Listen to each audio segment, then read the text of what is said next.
Welcome back. South African President Cyril Ramaphosa has received a courtesy visit from the United States Secretary of State Antony Blinken in Tshwane. Today, Blinken was on a working visit to South Africa, where he co-chaired the bilateral strategic dialogue mechanism with the Minister of International Relations and Corporations, Dr.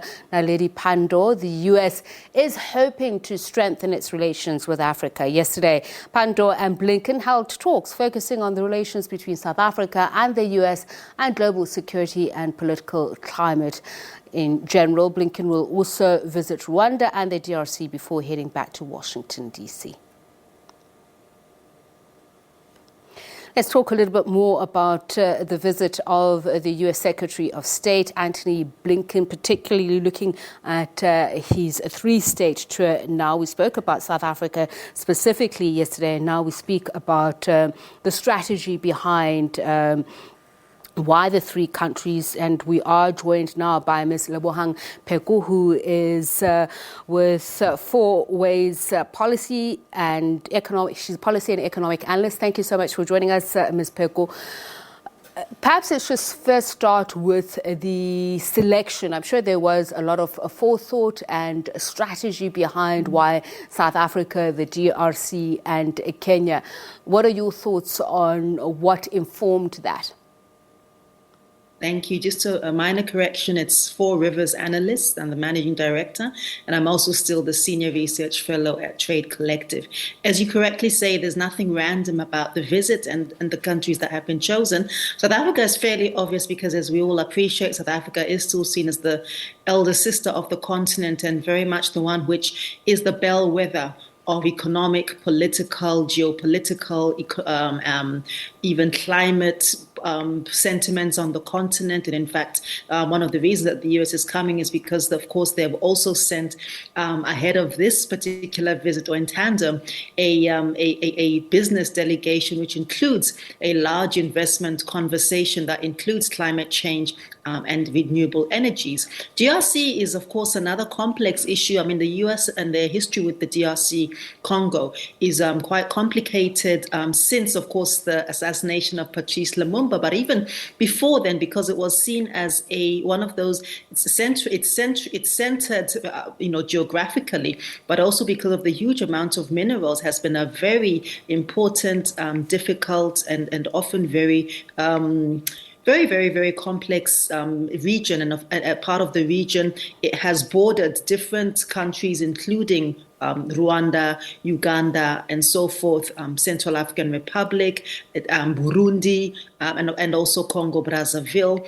It is it houses at least possibly 80% of a lot of the significant mineral wealth globally, and I suppose as well, it's always been seen as a sort of country from the U.S. perspective, which was seen as part of the fight against communism during the Cold War, which is why they propped up former President Mobutu Sese Seko, quite a reviled character for many years, despite the egregious human dignity excesses. And then, of course, Rwanda, again, one of the strongmen of the continent, President Paul Kagame, they will be seen to be very keen to the U.S. will be seen to be very keen to make nice with President Kagame and Rwanda, not only because of its geopolitical significance, but there is that. They play a significant role in the Horn of Africa. They play a very significant role in the Great Lakes region as well, including across Djibouti, Uganda, again, still part of the DRC belt as well. And I think that it's very crucial there that because of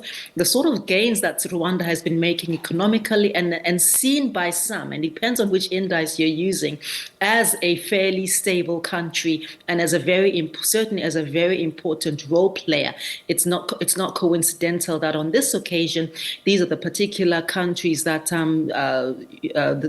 the Secretary of State Blinken has chosen to visit. And of course, this is all very redemptive, given the lost years under former President Trump, who really treated the African continent as a black hole in terms of economic relations. And I want to latch on to that. U.S. President Joe Biden saying that he wants to walk back on some of Trump policies. Antony Blinken coming to Africa saying that he wants a more reciprocal relationship. And as you alluded to, there, some have characterized this three-state visit as something akin to the Cold War playing itself out in Africa again, given the contest for influence. Would you agree with that?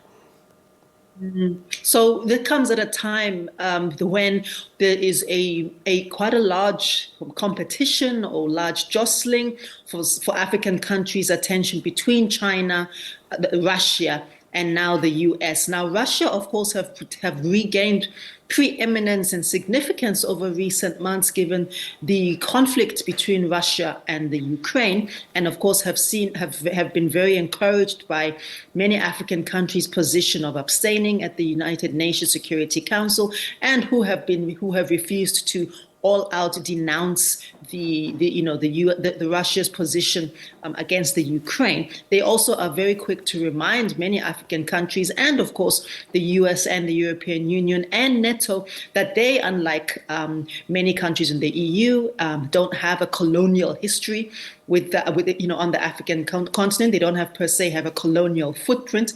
And then unlike the US, they also say that they have not been as invasive. They have not per se used the kind of proxy wars, fought the proxy wars, been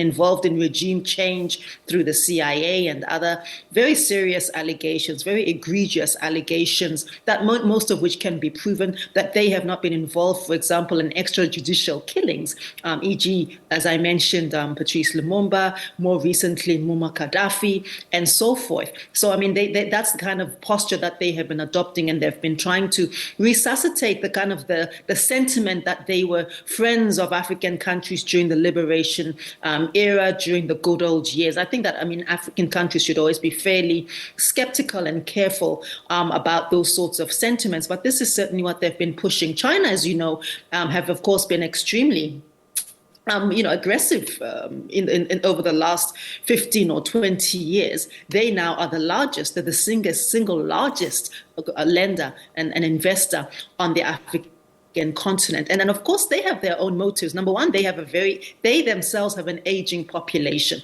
So by 2060, about a third of the Chinese population is going to be aged 65 or over, and that's exactly the inverse of the African continent, which is, of course, as we know, have this so-called demographic bulge or dividend, depending on how we manage it. And the other thing that they're looking at is, of course, that means that their workforce is going to be diminishing, their manufacturing and retail capacity is going to be diminishing, and as we've already seen, physically, viscerally, economically, the Chinese government has been, creating outposts in different places.